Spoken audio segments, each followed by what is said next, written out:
चलो बेटा, आज हम फिर हिंदी पे बात करते हैं। कक्षा 12 विभत्स रस रस पढ़ा रहे हैं, ठीक है। तो 2 नंबर मेरे साथ हैं आपके।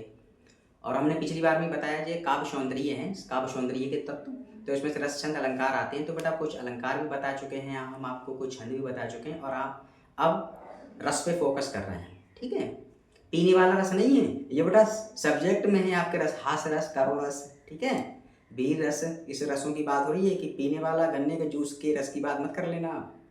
कुछ समझ जा कर लेते हैं बाजी, समय बच्चे होते हैं, ठीक है। हम रस पे बात करते हैं। तो आज हम बात करते हैं विभत्स रस। विभत्स रस होता क्या है, उसका उदाहरण कैसा लिखना है आपको, कैसे समझना है, और उसको कैसे उदाहरण में रस का प्रयोग करते हैं, ठीक है। सारी जो कन्फ्यूजन है आज हम दूर करेंगे। जो बच्चे समस्याओं में घिर जाते हैं उनको ये पता ही नहीं होता है कि कौन सा रस है और किस रस का किस में प्रयोग होना है, किसका स्थायी भाव है, किस रस का कौन सा स्थायी भाव है। तो बच्चे कंफ्यूज रहते हैं इसमें। तो ठीक है, आई होप, मैं उम्मीद करता हूँ कि वीडियो और ये लेक्चर आप पसंद करेंगे। तो ठीक है, हम अपने रस पे चलते हैं, विषय पे चलते हैं, हिंदी, ठीक है। मैं बताता हूँ कौन सा रस है। और हाँ, आपको ये मैंने लाइटिंग के लिए लिखा है, ग्रीन और राइट से आपको नहीं लिखना है, आपको ब्लैक और नीले का इस्तेमाल करना है इसमें, आप मत लिख लेना। क्यों, हम इसमें लाइटिंग के लिए ग्रीन और राइट इस्तेमाल करते हैं ताकि आपको साफ दिखाई दे। देखिए ये बेटा डिजिटल बोर्ड तो है नहीं, डिजिटल बोर्ड होता तो उसमें ठीक ठाक साफ दिखता है, बिल्कुल जूमिंग करके, लेकिन इसमें तो लिखना पड़ता है तभी आपको दिखाया जाता है। तो लाइटिंग के लिए ये मैंने इस्तेमाल करा है ग्रीन और राइट। आपको नहीं करना, आपको नीला और ब्लैक लेना है, काला लेना है, ठीक है। चलिए हम चलते हैं। तो ये हमारा रस तो है ही, विभत्स रस। अब बच्चों के मन में सवाल आता है विभत्स रस होता क्या है सर, और सवाल आना भी चाहिए। जब आप सवाल नहीं करोगे, नहीं पूछोगे, तो आगे सीखोगे क्या। और जो गलतियां नहीं करें तो वो सीखता भी नहीं, जिनसे गलतियां नहीं हो वो सीखता भी नहीं। जैसे क्लास में बच्चा होता है, गलती करने के या हंसी बनेगी मेरी इसलिए नहीं पूछता, नहीं, बच्चों को पूछना चाहिए। जो नहीं आता है एक बार नहीं 10 बार पूछिए, 10 बार नहीं 20 बार पूछिए, जब तक पूछ रही है जब तक आपकी समझ में आ नहीं जाए। क्योंकि बेटा आपको एग्जाम देना है, और एग्जाम आपका ठीक ठाक तभी होता है बढ़िया तरीके से जब आप सब चीज़ सीख जाते हो और अपनी कॉपी में प्रस्तुत या लिख के आते हो। उसमें आप नहीं जाते, आपकी कॉपी बोलती है कि कैसे लिखा है बच्चे ने। तो ठीक है, हम आज बात करते हैं विभत्स रस। विभत्स रस होता क्या है। तो ये परिभाषा तो हमने आपको बताई थी कि ये परिभाषा है किसकी, विभत्स रस की परिभाषा, ठीक है। परिभाषा लिखेंगे, इसके नीचे अंडरलाइन करेंगे। मैंने आज परिभाषा डाली नहीं, विभत्स रस कर दिया मैंने। और मुझे उम्मीद है कि आप पिछली क्लास में, मतलब 10th क्लास में ये चीज़ पढ़ चुके होंगे। अब आपको खाली या सिर्फ रिवीजन करना है, और 4-6 रस नए आ जाते हैं उनको देखना है। तो विभत्स रस की बात करते हैं। विभत्स रस होता क्या है, इसका स्थायी भाव क्या होता है, ठीक है। इसका स्थायी भाव बेटा क्या होता है, जुगुप्सा होता है। जुगुप्सा, जिसको घृणा भी कहते हैं, घृणा, घृणा, इसका स्थायी भाव जुगुप्सा घृणा है, जुगुप्सा या घृणा है। जैसे क्यों होती है ये, कब ये रस उत्पन्न होता है, या कैसे पता लगती है कि हमें विभत्स रस है, ठीक है। तो हम कैसे, गंदी, घोर, अरुचिकर, घृणित वस्तुओं जैसे, जैसे क्या, जैसे पीप, हड्डी, ठीक है, रक्त, चर्बी, मांस, उसकी दुर्गंध, किसकी, यानी कि पीप है। पीप जानते हैं क्या बोलते हैं, फोड़ा फुंसी निकल आता है जो उसके अंदर से निकलता है ना, वो पीप बोलते हैं। और हड्डी, हड्डी तो आप जानते ही हैं। रक्त, रक्त भी जानते हैं, आप पिछली साइंस में पढ़ चुके होंगे रक्त क्या होता है। चर्बी, चर्बी भी आप जानते हैं। मांस, मांस भी आप जानते हैं। उसकी दुर्गंध, दुर्गंध माने क्या होता है बेटा, बदबू। दुर्गंध आदि के वर्णन से मन में जो जुगुप्सा या घृणा जागती है वही पुष्ट होकर विभत्स रस कहलाता है। यह विभत्स रस की पुष्टि होती है, ठीक है। यह विभत्स रस कहलाता है, यह विभत्स रस होता है, यह विभत्स रस की उत्पत्ति होती है। ये हो गई। दोबारा मैं फिर बता रहा हूं आपको कैसे लिखना है, क्या, विभत्स रस। विभत्स रस लिखा, यहां परिभाषा लिखेंगे आप। परिभाषा लिखने के बाद नीचे अंडरलाइन करेंगे ब्लैक पेन से, या डॉट पेन हो, लेकिन होना ब्लैक चाहिए परिभाषा लिखने के लिए। अब यहां से आप नीले से इस्तेमाल करिए। इसका स्थायी भाव बेटा इतना आपको ब्लैक से करना होता है ताकि एग्जामिनर को दिख जाए वो किसका, विभत्स रस का बेटा स्थायी भाव क्या है, जुगुप्सा या घृणा होता है। इतना काले से हो गया आपका ब्लैक से। गंदी, घोर, अरुचिकर, घृणित वस्तुओं जैसे, ये भी बेटा काले से कर सकते हैं आप, ताकि जो मेन पॉइंट होते हैं, जो मेन बिंदु होते हैं ना, इंपॉर्टेंट बिंदु होते हैं, वो सामने दिखे। जैसे पीप, हड्डी, रक्त, चर्बी, मांस, ये भी बेटा आप ब्लैक से कर सकते हैं। पीप, हड्डी, रक्त, चर्बी, मांस, ये भी आप ब्लैक से कर सकते हैं। उसकी दुर्गंध आदि के वर्णन से मन में जो जुगुप्सा या घृणा जागती है, वहीं पुष्ट होकर क्या होता है बेटा, विभत्स रस कहलाता है। ठीक है, या विभत्स रस की उत्पत्ति होती है या विभत्स रस की पुष्टि होती है। चाहे जिस आपको जो भाषा या जो तरीका आपको बढ़िया लगे आप उस तरीके में कर सकते हैं, कोई ऐसी बात नहीं कि कहलाता है या पुष्टि होती है, ठीक है, या उत्पत्ति होती है, जो आपको बढ़िया लगे जैसा कर सकते हैं। यहां तक आपका क्या हो गया बेटा, पूरी इसकी परिभाषा हो गई।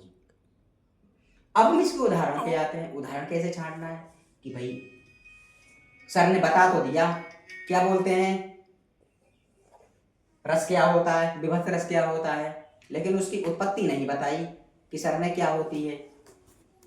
ठीक है, तो वो मैं आपको बताता हूं कि उत्पत्ति उसकी कैसे होती है और क्या करना होता है, या उदाहरण आपको कैसे छांटना होता है, या आपको कैसे पता लगेगा कि इसमें विभत्स रस का इस्तेमाल किया गया है, ये विभत्स रस का प्रयोग इसमें हुआ है।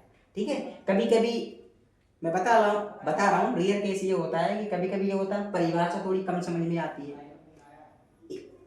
सारी एक सी परिभाषाएं नहीं होती है, थोड़ी बहुत बदली हुई होती है। तो होता क्या है, कभी कभी परिभाषा समझ में नहीं आती है, उदाहरण समझ में आ जाता है, और कभी कभी ऐसा होता है उदाहरण ज्यादा समझ में आ जाता है, परिभाषा कम समझ में आती है, और कभी कभी ऐसा होता है कि परिभाषा कम समझ में आती है, उदाहरण ज्यादा समझ में आ जाता है। तो इसलिए ये मैं दोनों चीजें करा रहा हूँ, और कराना भी चाहिए। हो सकता है एग्जामिनर आपको उदाहरण दे दे, उसमें मालूम करे कि इस उदाहरण में किस रस का इस्तेमाल किया गया है, ये विभत्स रस का स्थायी भाव बताइए क्या होता है। मैं वो बाद में बताऊंगा किस किस तरीके से कैसे कैसे पूछ सकता है, पहले हम उदाहरण पे चलते हैं। अब मैं उदाहरण पे आ रहा हूँ, दिखाई देता होगा शायद आपको, उदाहरण ये देखा, नीचे अंडरलाइन जरूर करिए ब्लैक पेन से। ठीक है, डरने वाली बात नहीं है और ना ही कोई घबराने वाली बात है कि बहुत बड़ी चीजें नहीं हो पाएगी, हो जाएगी आपसे। जब डेली किसी चीज का रोज अभ्यास करोगे क्यों नहीं होगी, कब तक नहीं होगी। कोई भी बेटा ये सफलता या कोई भी व्यक्ति अचानक या एकदम इतना एक्सपर्ट नहीं होता पढ़ाने में या पढ़ने में, उसको लगातार मेहनत करना पड़ती है, परिश्रम करना पड़ता है, तब कहीं एक दिन उसके हाथ में सक्सेस आती है। बहुत सारी कोशिशें करने के बाद, बहुत सारी कोशिशें करेंगे, बहुत सारी सेक्रीफाइस करेंगे, बहुत सारे ख्वाहिशों को मारना पड़ता है, तब कहीं जाके लगता है कि हाँ कोई दरवाजा हमारे लिए खुलने वाला है। ठीक है, ये नहीं कि आप देखिए आप सोते हुए सपने देखते नहीं, सपने वो नहीं होते बेटा, सपने वो होते हैं जो आपको सोने नहीं दे, आपके लक्ष्य के प्रति हमेशा सपने रहे आपके, जो आप लक्ष्य के प्रति इतना सोचते हैं वो हम आपके सपने हमेशा आपको सोने ना दे, वो होते हैं बेटा सपने। तो ठीक है, हम अपने उदाहरण पे चलते हैं कि उदाहरण आपको कैसे लिखना है, क्या करना है। ठीक है, उदाहरण आपको करना पड़ेगा और बिना उदाहरण से परिभाषा आपकी नहीं होगी। और कभी कभी मालूम कर लेता है कि इस रस की परिभाषा लिखी है, इसका स्थायी भाव क्या होता है, या कोई उदाहरण दे दिया, आपको एग्जाम्पल दे दिया, कुछ में पूछता है कि आपसे कि इसमें किस रस का इस्तेमाल किया गया। तो ठीक है, मैं उदाहरण पे चलता हूँ, तभी मैं बताता हूँ आपको, एग्जामिनर आपको किस किस तरीके से मालूम कर लेगा। लेकिन हाँ, अगर ये 2-3 तरीके हैं, अगर इस तरीके से अगर आप याद करना सीख जाएंगे तो कोई भी किसी भी तरीके से आपसे मालूम कर ले एग्जामिनर, कुछ भी कर ले, आप लगा दोगे, मां हारोगे नहीं, ये मैं कहता हूँ। अगर जिस तरीके से मैं बताता हूँ आपको उस तरीके से अगर आप याद करते हो तो ठीक है, मैं उदाहरण पे चलता हूँ अपने। क्या करना, को अंतरी की परिहरी माल इतरात दिखावत। ठीक है, किसका, विभत्स रस की उदाहरण की बात चल रही है बेटा इसमें। को चर्बी, चर्बी चर्बी, को ले चर्बी चोप सहित निज आंगन लाभता। तो बेटा इसमें क्या है, विभत्स रस है, इसमें घृणा हो रही है। ठीक है, तो यहां विभत्स रस है। मैं एक बार फिर बता रहा हूं आपको, मैं जब भी पढ़ाता हूं तो तकरीबन या कम से कम 2-4 बार बच्चों को जरूर समझाने की कोशिश करता हूँ कि बच्चे की समझ में आ जाए। और मैं ऐसा पढ़ाता हूँ, बिल्कुल पढ़ाने के दौरान मैं ऐसा हो जाता हूँ कि जैसे बिल्कुल कोई बच्चा पढ़ाता हो। हमें क्या आता है, ये कितना ज्ञान है, नहीं, बच्चे की ऐसा हम पढ़ाएं जो बच्चे की समझ में ज़्यादा से ज़्यादा आए, बच्चे को किसी तरह का कोई कन्फ्यूजन ना रहे। सही मायने में तो यही पढ़ाई होती है कि हम वो तरीका अपनाएं जो ज़्यादा से ज़्यादा जिससे बच्चे की समझ में आ जाए। ठीक है, तो मैं तो यही मानता हूँ, और तो मैं ज़्यादा कुछ कह नहीं सकता। मैं तो यही मानता हूँ कि बच्चों को पढ़ाने के लिए खुद बच्चा बनना पड़ता है। ऐसा पढ़ाओ बच्चे की ज़्यादा से ज़्यादा समझ में आ जाए, सरल, सादा और सिंपल भाषा में पढ़ाओ, ताकि जो बच्चे की समझ में ज़्यादा से ज़्यादा आ जाए, उसकी किसी तरह का कोई कन्फ्यूजन उसके मन में ना रहे। ठीक है, मैं दोबारा फिर बता रहा हूँ क्या विभक्त रस की परिभाषा। ठीक है, पढ़िए, देखिए भाई, परिभाषा लेके अंडरलाइन करनी है आपको।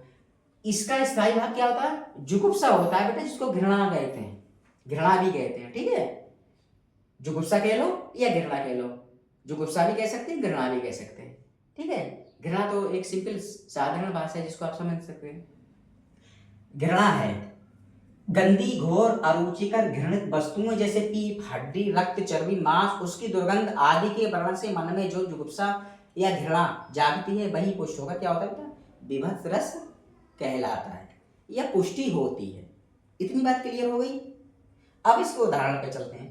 को अंतरिन की परिहरी माल इतरात दिखावत, को चर्बी ले चुप सहित निज आंगिन लाभता। बेटा इसमें क्या है, विभक्त रस का इस्तेमाल किया गया, प्रयोग हुआ, घृणा की बात आई है तो इसमें विभक्त रस का प्रयोग है। अब एग्जामिनर आपसे कैसे मालूम करता है, एग्जामिनर आपसे कैसे मालूम करता है, आपसे या तो वो परिभाषा लिखवाएगा कि विभक्त रस की सुधारण सहित परिभाषा लिखिए। आपको उदाहरण भी लिखना है और आपको परिभाषा भी लिखनी पड़ती है, किसकी, विभक्त रस की। या तो वो कोई उदाहरण दे देता है आपको और उस उदाहरण में पूछता है कि इस उदाहरण में किस रस का प्रयोग किया गया है, ये ऐसे पूछ सकता है वो। या तो वो ऐसे पूछ सकता है कि वीर रस का स्थायी भाव बताइए, या हास रस का स्थायी भाव बताइए। ठीक है, या कर्ण रस का स्थायी भाव बताइए, या विभक्त रस का स्थायी भाव बताइए, या वात्सल्य रस का स्थायी भाव बताइए, या श्रृंगार रस का स्थायी भाव बताइए। तो सारे रसों के आपको क्रमानुसार उनके स्थायी भाव याद करना है, प्लस उनकी परिभाषा याद करना है, प्लस उनके उदाहरण याद करना है। ठीक है, उदाहरण याद करने में कोई ज्यादा बड़ी बात नहीं होती, कोई ना कोई उदाहरण में ऐसा मेन बिंदु या मेन पॉइंट या इंपॉर्टेंट कोई पॉइंट मिल जाता है आपको, जिससे आप उसका अंदाजा लगा सकते हैं कि यहाँ इस रस का प्रयोग किया गया है। ठीक है, लेकिन शर्त यही है बेटे, आपको पढ़ना जरूर पड़ेगा, बिना पढ़े कुछ नहीं है। और ये तो आप भी जानते हैं कि सक्सेस तब तक नहीं मिलती जब तक आप प्रयास या संघर्ष नहीं करते। और आप ये भी जानते हैं कि स्ट्रगल, ठीक है, जिसको मेहनत कहते हैं, जब आप व्यक्ति किसी भी या विद्यार्थी, और आप ये भी जानते हैं कि विद्यार्थी जीवन बड़ा संघर्ष और तपस्या का जीवन होता है, बहुत सारी ख्वाहिशें मारनी पड़ती हैं। ठीक है, बहुत कुछ समझौते करने पड़ते हैं, तब कहीं जाके बेटा एक दिन सफलता आपको मिलती है।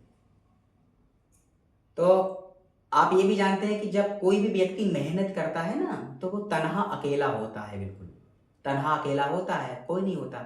और एक दिन उसको सफलता मिल जाती है तो दुनिया उसके साथ होती है, अपने छोड़ो गैर भी अपने हो जाते हैं। सफलता वो चीज है, यह हमें बहुत कुछ सिखाती है। तो बेटा रास्ता हम बता रहे हैं, लेकिन चलना बेटे आपको स्वयं अपने आप से। हमारा काम रास्ता बताना है कि बेटा इस पे ऐसे चलना है और ये करना है, करना बेटे आपको खुद पड़ेगा। रही बात एग्जाम की, तो एग्जाम में भी आप ही लिखेंगे, हम थोड़ी ना लिख देंगे, वह हमारा काम बेटा समझाने का है। समझ जाएंगे, आपका भला हो जाएगा, आप अच्छे व्यक्ति बन जाएंगे, गवर्नमेंट सर्वेंट बन जाएंगे, आप सरकारी नौकरी भी हो सकती है आपकी। यही कमियां होती हैं हाई स्कूल और इंटर में सुधारने की। एक दिन यही कमी जब आप सुधार लोगे तो आगे ज्यादा दिक्कतें नहीं पड़ती हैं। और मैं डेली हिंदी का कोई ना कोई क्लास लेता हूँ, निःशुल्क पढ़ाता हूँ, किसी तरह की कोई फीस मैं नहीं लेता, क्योंकि मैं खुद एक हैंडीकैप हूँ, दोनों पैरों से विकलांग हूँ। मैं किसी बच्चे का अहित नहीं चाहता, सबका हित ही चाहता हूँ कि बच्चे ज़्यादा से ज़्यादा शिक्षा के प्रति रुचि लें, शिक्षा के क्षेत्र में आगे आएँ और एक बेटे आप ही हो अपने घर परिवार में जो, और आपका क्या, शिक्षा ही एक वो साधन है जिसको आप हासिल करके अपने घर की परेशानियों को दूर कर सकते हैं। दूर कैसे करेंगे? पढ़ाई करके। और पढ़ाई कैसे होगी बेटा? मेहनत करके। तो बेटा मेहनत तो करना पड़ेगी आपको, बिना मेहनत से कुछ नहीं। तो मैं उम्मीद करता हूँ कि ये वीडियो या ये लेक्चर आपके पसंद आया होगा। विवश रस में सारी कन्फ्यूजन आपकी दूर हो गई होंगी, किसी तरह का कोई डाउट नहीं होगा। और इसके बावजूद भी अगर किसी बच्चे को किसी तरह का कोई डाउट हो तो मुझे कमेंट कर सकते हैं, किसी तरह का। कोशिश करूंगा मैं उस बच्चे के कमेंट का आंसर देने की। तो मैं उम्मीद करता हूं कि ये लेक्चर या ये वीडियो आपको पसंद आया होगा, और इस वीडियो को इतना ज़्यादा से ज़्यादा शेयर करिए अपने मित्र, अपने दोस्तों, अपने रिलेटिव्स में,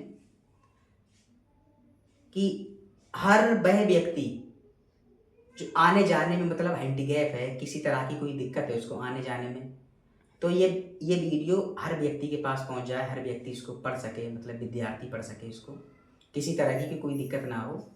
क्योंकि मैं खुद एक हैंडीकैप हूँ बेटा, मैं जानता हूँ आने जाने की कितनी बड़ी समस्या होती है। तो इसी पर्पज़ से ये मैं वीडियो बनाता हूँ। और इस वीडियो को इतना ज़्यादा से ज़्यादा शेयर करिए अपने मित्रों रिलेटिवों में, जितना हो सके आपसे ज़्यादा से ज़्यादा शेयर करिए। और यूट्यूब पे हमें ज़्यादा से ज़्यादा सब्सक्राइब करिए, और इंस्टाग्राम पे भी हमें ज़्यादा से ज़्यादा फॉलो करिए, और एक लाइक ज़रूर करिए।